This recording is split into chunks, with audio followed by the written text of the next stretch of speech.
سے نکالا؟ وہ کون ہے جسے اللہ نے محمد کا نام دیا؟ میں نے اسے دکان سے نکالا۔ وہ کون ہے جسے میرے اللہ نے احمد کا نام دیا؟ میں نے اسے گھر سے نکالا۔ وہ کون ہے جسے میرے اللہ نے حبیب کہا، خلیل کہا، کلیم کہا، جسے میرے اللہ نے طٰہٰ کہا، یاسین کہا؟ اسے میں نے زندگی سے نکالا، جسم سے نکالا، کاروبار سے نکالا، جاب سے نکالا، معاشرت سے نکالا، اخلاق سے نکالا۔ یہ کون ہے؟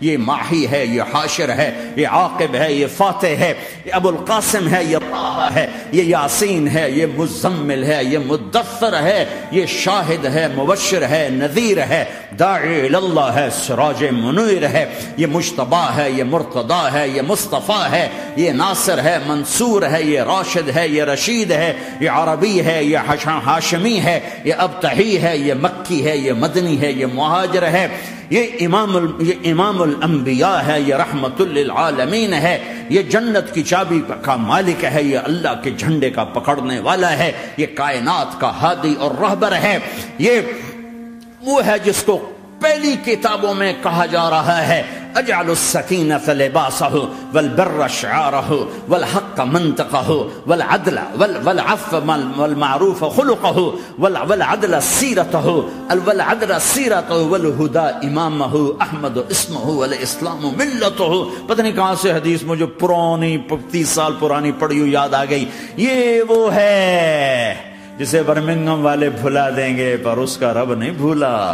تو حبیب ہے، وہ تو حبیب ہے، یہ وہ ہے جس کا نام احمد ہوگا، جس کا دین اسلام ہوگا، ہدایت کا وہ امام ہوگا، حق اس کی زبان ہوگی، عدل اس کی عدل عدل عدل عدل عدل عدل اس کی زندگی ہوگی، اس کی زندگی ہوگی، معاف کرنا، درگزر کرنا اس کے اخلاق ہوں گے، تواضع عاجزی اس کا لباس ہوگا، تواضع آج ہی اس کا لباس ہوگا، وہ کل کائنات کا امام ہوگا، اس کے ذریعے سے اندھوں کو روشنی ملے گی، بہروں کو کان ملیں گے، گمراہوں کو ہدایت ملے گی، جہنم میں جانے والے جنت میں جائیں گے، ٹوٹے دل آپس میں جڑیں گے، قبیلے قومیں مل کر آپس میں امت بنے گی۔ یہ ہے محمد بن عبداللہ بن عبد المطلب بن ہاشم بن عبد مناف بن قصی بن کلاب بن مرہ بن کعب بن لوی بن غالب بن فہر بن مالک بن نضر بن کنانہ بن خزیمہ بن مدرکہ بن الیاس بن مدر بن نزار بن معد بن عدنان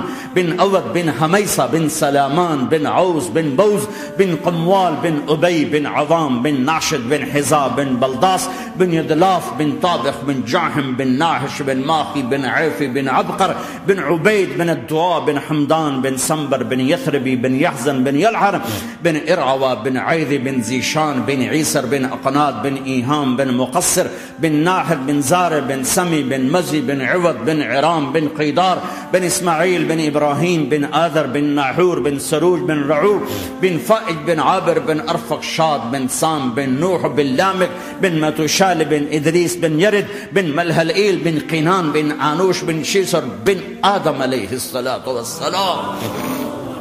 ہاں یہ وہ ہے جو آج امت کے گھروں سے نکل گیا، یہ وہ ہے جو دنیا سے جاتے ہوئے امت کو یاد کر رہا تھا۔ ہر کوئی اپنے بچوں کو یاد کرتا ہے۔ میرے باپ ہارٹ اٹیک میں اچانک گئے، بیٹیاں دور تھیں، ایک لاہور میں تھی، ایک فیصل آباد میں تھی، وہ کہیں وہ میری دھیاں مینوں ملاؤ، وہ میری دھیاں مینوں ملاؤ، وہ میری بیٹیاں مجھے ملاؤ۔ پر اس وقت نہ کوئی ٹیلی فون تھے ایسے، نہ کوئی ایسے وہ آپس میں کوئی رابطے تھے، تو وہ نہیں پہنچ سکی۔ وہ میرا باپ یہی حسرت لے کے مر گیا کہ میں نے اپنی بیٹیوں کو نہیں دیکھا۔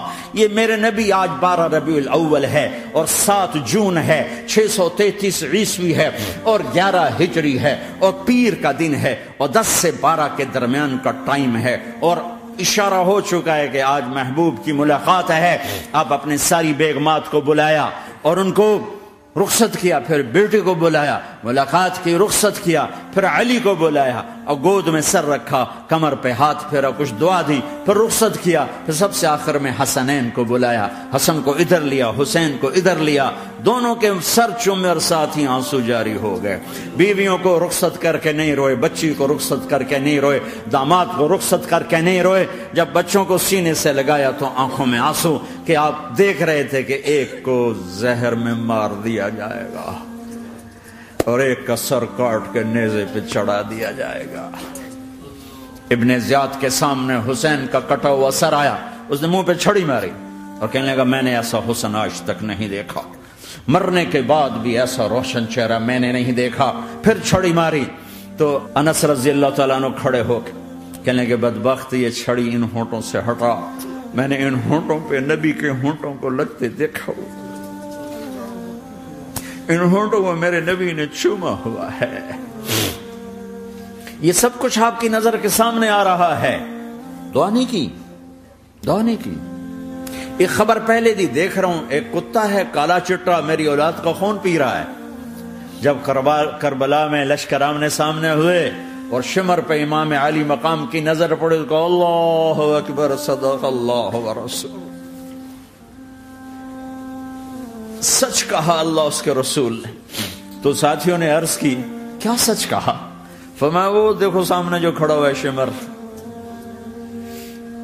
اس کو برس کی بیماری ہوئی تو رنگ کالا تھا تو سفید داغ لگ گئے، تو آپ نے کہا میرے حبیب نے کہا تھا ایک کالا سفید کتا میری اولاد کا خون پیے گا، وہ کھڑا ہوا ہے۔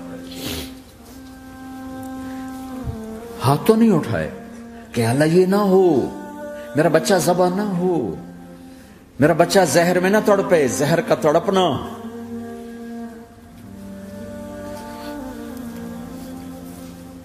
سب کو رخصت کر دیا، جبریل آ گئے، یا رسول اللہ موت کا فرشتہ دروازے پر ہے، اندر آنے کی اجازت چاہتا۔ ہاں جہاں موت پوچھ کے جائے کس ہستی کو بھلایا ہے، چند پونڈ کے پیچھے جہاں موت پوچھ کے جائے۔ آپ نے کہا آ جائے، وہ اندر آئے، السلام علیکم یا رسول اللہ، سلام پیش کرتا ہوں، میں نے آج تک کسی کو سلام نہیں کیا، آپ پہلی ہستی ہیں جنہیں سلام کر رہا ہوں، میں نے آج تک نہیں کسی کو سلام کیا یا رسول اللہ، آپ پہلی ہستی ہیں۔ اللہ نے کہا پوچھ کے اندر جانا، بن پوچھے نہ جانا۔ یا رسول اللہ مجھے حکم ہے کہ آپ سے پوچھوں، آپ جانا چاہیں تو میں لے جاؤں اور رہنا چاہوں تو میں چھوڑ کے واپس چلا جاؤں۔ طارق جمیل سے کوئی پوچھے، آپ سے کوئی پوچھے، پوچھا جا رہا ہے، موت پوچھ رہی کہ آؤں کہ نہ آؤں۔ تو آپ نے کہا اگر میں اجازت دے دوں تو میری جان نکالو گے؟ کہاں جی نکالوں گا۔ تو آپ نے جبریل کو دیکھا، کیا کہتے ہو، کیا کہتے ہو؟ تو جبریل نے عرض کی یا رسول اللہ، اللہ آپ کی ملاقات کے شوق میں۔ او میرے بھائیو بہنوں، ایسی موت مانگو اللہ سے، جب جا رہے ہیں تو اللہ خوش ہو رہا۔ ایسی موت نہ ہو جیسے بھاگا ہوا مجرم پکڑا جاتا ہے، ہتھکڑیاں لگا کے جیل میں لے جایا جا رہا ہے۔ ایسی موت مانگو اور ایسی زندگی گزارو۔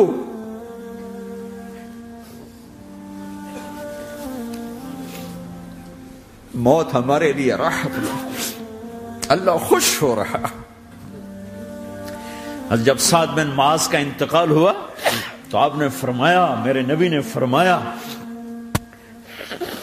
سعد بن معاذ بڑے صحابہ میں ہیں، میرے نبی نے فرمایا کہ آج اللہ کا عرش خوشی سے جھوم اٹھا ہے، چونکہ وہاں تو جا رہے ہیں نا، یہاں سے نکلنا ہے، وہاں تو پہنچنا ہے، وہاں تو خوشی ہے، یہاں غم ہے۔ تو آپ نے کہا، میرے نبی نے فرمایا کہ آج میرے اللہ کا عرش سعد کے پہنچنے پر خوشی میں جھوم اٹھا ہے۔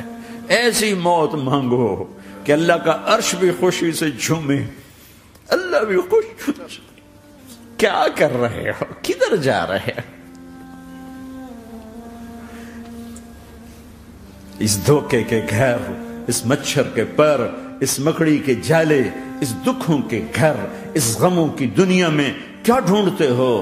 جاؤ اللہ کو ڈھونڈو، جاؤ اس کے حبیب کو ڈھونڈو، پھر جاؤ مزے کی زندگی یہاں گزارو، مزے کی نیند قبر میں پوری کرو اور جنت میں ہمیشہ کی راحتوں کے مالک بن جاؤ۔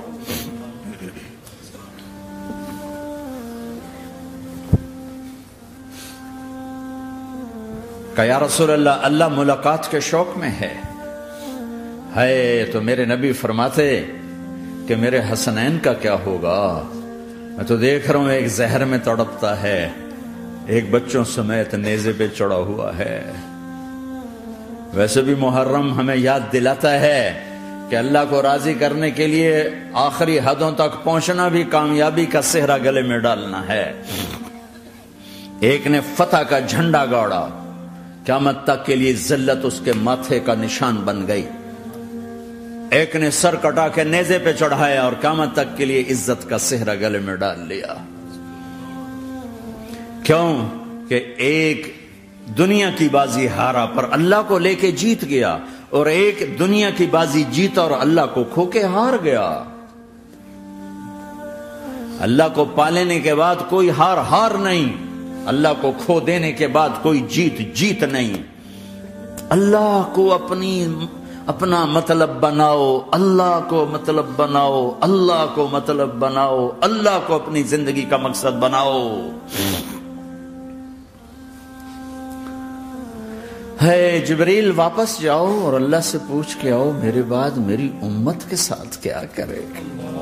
ہائے واہ یا رسول اللہ۔ ہر کوئی اپنے بچوں کے لیے پریشان ہوتا ہے کہ میرے بچوں کا کیا بنے گا۔ آپ کہہ رہے ہیں میری امت کے ساتھ کیا کرے گا میرا اللہ؟ جاؤ اللہ سے پوچھ کے آؤ، میں پھر جواب دوں گا۔ واپس گئے، جواب آیا کہ اللہ کہہ رہے ہیں کہ ساتھ دوں گا، میرے رب کی عزت کی قسم، اور لاکھوں کروڑوں درود و سلام ہوں اس کملی والے پر۔ اگر آپ یہ سوال نہ اٹھاتے، آج میں اور تم بھی بندر خنزیر ہوتے۔